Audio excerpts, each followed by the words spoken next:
You're listening to Turi Ryder's She Said What podcast. I'm Turi, along with Marcy Persky. When you're planning for a holiday, so many things can go awry. Your refrigerator, a giant rat, a giant truck. The list is long. I have several lists, and I need a list of where the heck I've put my list. So I put my list on my groceries.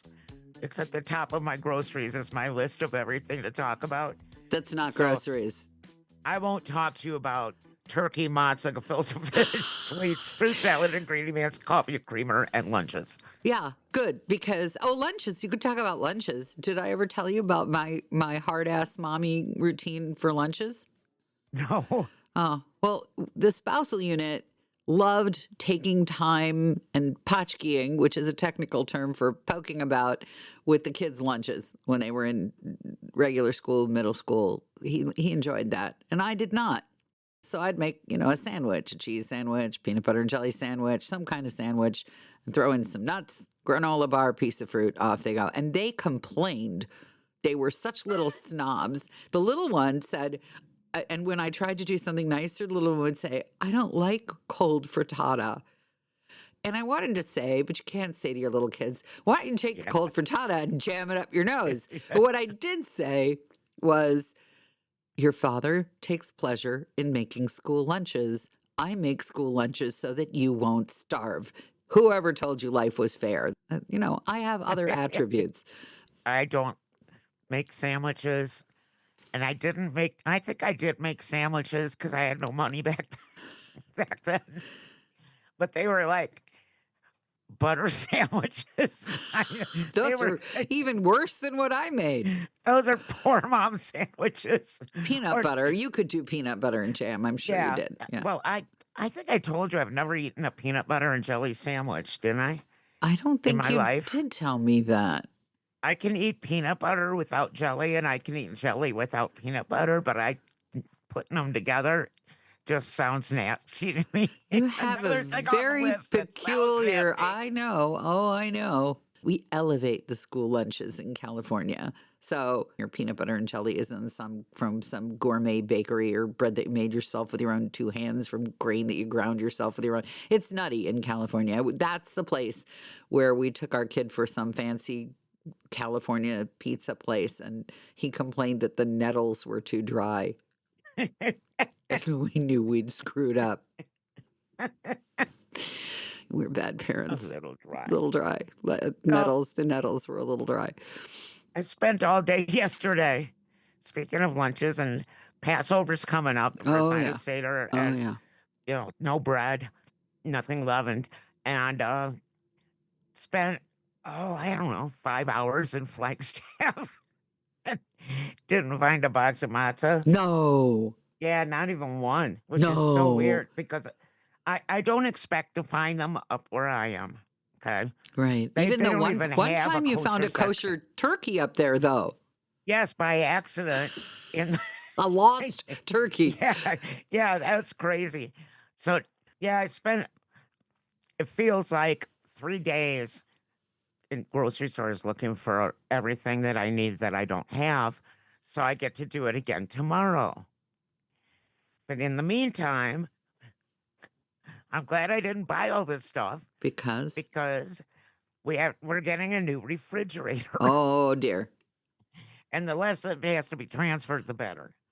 Well, the good news is that matzah doesn't need refrigeration, and it tastes like wallboard no matter what season it is. Oh, see, I love it. Yeah, my mother loved it too. We ate, Frankie and I sat there the other night watching a movie, eating matzah. Just plain old matzah. I did drink a lot of water, I'll tell you that. It's because you don't have to eat it exclusively for 8 freaking days.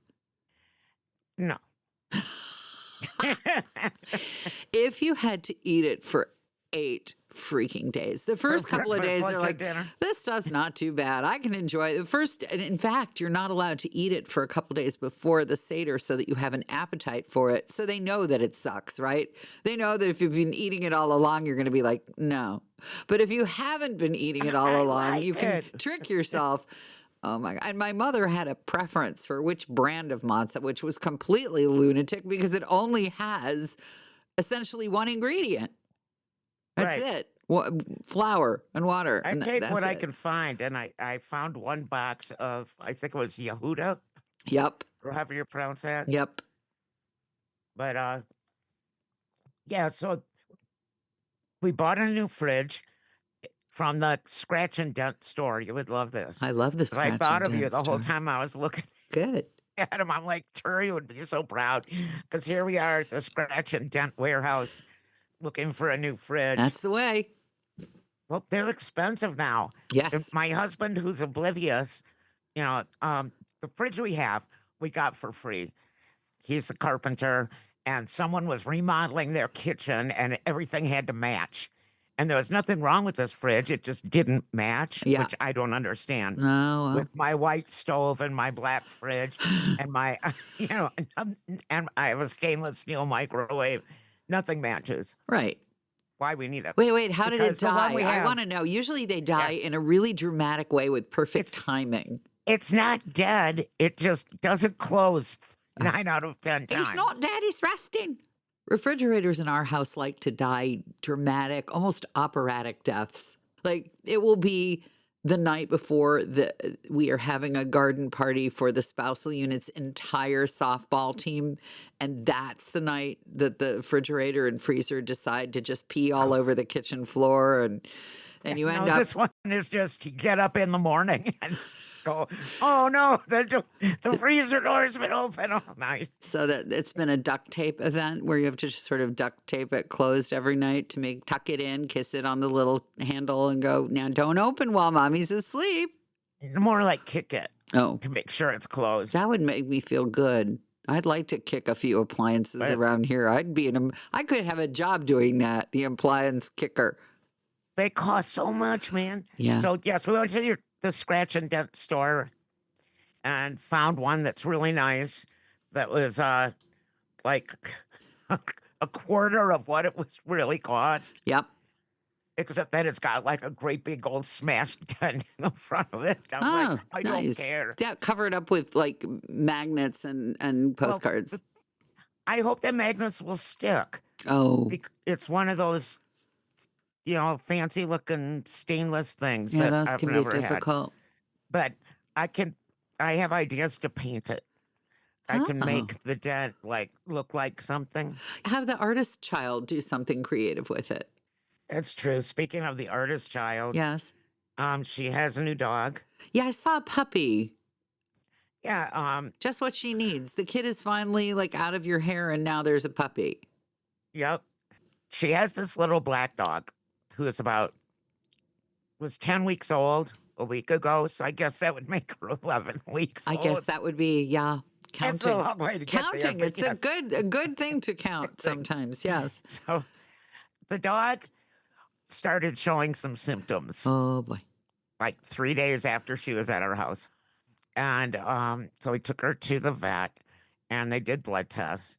But before the blood tests, the vet said to me outside that all of her symptoms could be distemper, Oh man, that's for which there is nothing, no, right? that's it. So Eve calls a place where we got her because she was part of a litter of 5 that none of them looked alike that someone found in Phoenix. And the lady said to Eve, well, if you had her around your rabbit. And Eve goes, what? She said, maybe she caught distemper from your rabbit. I had nothing to say to that. Uh, It turns out the puppy does not have distemper, by the way, but just the fact that this person who runs this huge rescue and shelter thinks that a dog can get distemper from a rabbit made me Well, I'm kind of step back a ignorant. little. I wasn't aware that heartworm came from mosquito bites. I don't know why I thought it came from eating things, but no. No, yeah, I know that. Everybody is entitled to one colossal failing Don't of. blame the rabbit, though. Well, that What was. she should have said is, gee, I better check on the siblings. Yes, that would be the logical thing. my dogs have not met the new dog yet. Uh-huh. My dogs know that there's a stranger or an interloper Mm. on the property, especially Jerry, my 80-pound puppy.